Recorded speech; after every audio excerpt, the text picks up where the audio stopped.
If you are trying to research Glacier National Park accommodations and Rising Sun might be on your list of options, you have come to the right place. I'm going to do a quick review of them today, kind of share our room with you, the amenities there. We actually had booked Swift Current Inn, which is in the Mini Glacier area, because we wanted to hike Iceberg Lake.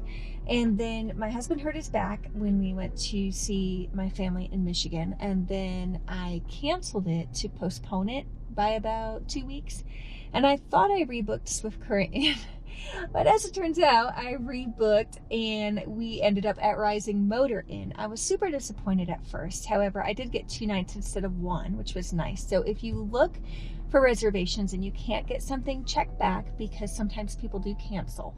However, when I got on and realized that we were at Rising Sun instead of Swift Current, which was at the trailhead that we wanted to hike, it was 1 day after I was allowed to cancel for no penalty. So we just kept it. It's still only a half an hour from the Mini Glacier area, so it's pretty convenient. And I was a little bit bummed because we've stayed at the St. Mary Campground before, and I really didn't love it. Obviously, if you're coming from nowhere with mountains, everything's gorgeous. St. Mary Campground wasn't my favorite. There was a bar nearby that played loud music at night. There weren't a lot of trees for shade. There was a beautiful sunset, so that was lovely. I mean, you'll probably think anything's beautiful here because it is. It's hard to take a bad photo. But as far as other campgrounds I've stayed at in the park, that one was not my favorite. However, Rising Sun Motor Inn, it's a little bit west of St. Mary, and it's actually really beautiful, really nice. It has some trees. There's some cabins as well that you could rent there, and there is a campground there. So I've really enjoyed our stay there. There is a restaurant on site. There is a general store if you've forgotten something. I would still say pack as much as you can. We packed most of our food and drinks. We did just kind of peruse the store to see what things cost. Everything in the store is about double what you would pay elsewhere.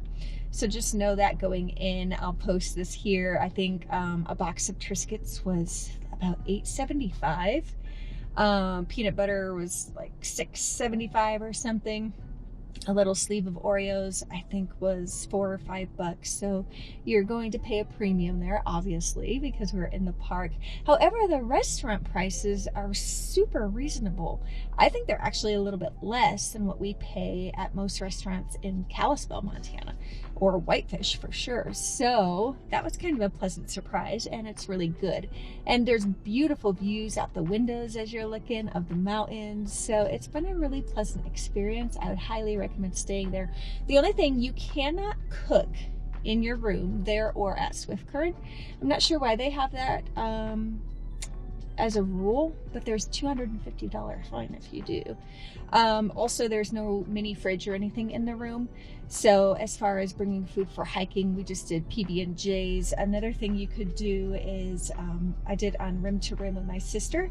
She brought a frozen bean and cheese burrito, and then it just kind of thawed and was ready. It was actually warm by the time she wanted it, so that's an alternative if you're looking for something other than granola bars and beef jerky and that sort of thing. The only thing with having reservations at Rising Sun Motor Inn instead of Swift Current was that then I needed to get a vehicle reservation for the Mini Glacier area, because if you have a reservation at a campground or an accommodation or a boat tour or anything like that, that counts as your vehicle reservation for that area of the park.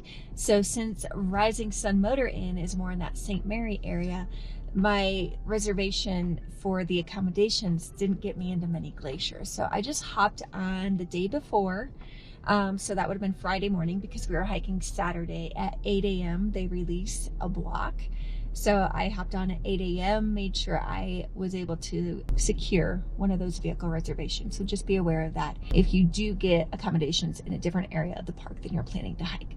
So anyways, I hope you've enjoyed this review. If you have questions or comments, leave them below. I am Janet with Radiant Realty. I'm actually a Montana realtor, but I love sharing Montana with visitors and those wanting to move here alike. So don't hesitate to reach out. If you are looking to buy or sell a property or home here in Montana, I would love to chat with you. My number is 406 890-5390, and I would just love to hear more about your needs. Have an amazing week. Hit that notification bell to get notified when new videos drop if you haven't already subscribed. And also, I'll post a link at the end of this video to our Iceberg Lake hike, which was amazing. That's in the mini glacier area. It's been on my bucket list since we moved here 9 years ago, and I finally got to do it. So gorgeous views all around. Definitely take a look at that. All right, see you next time.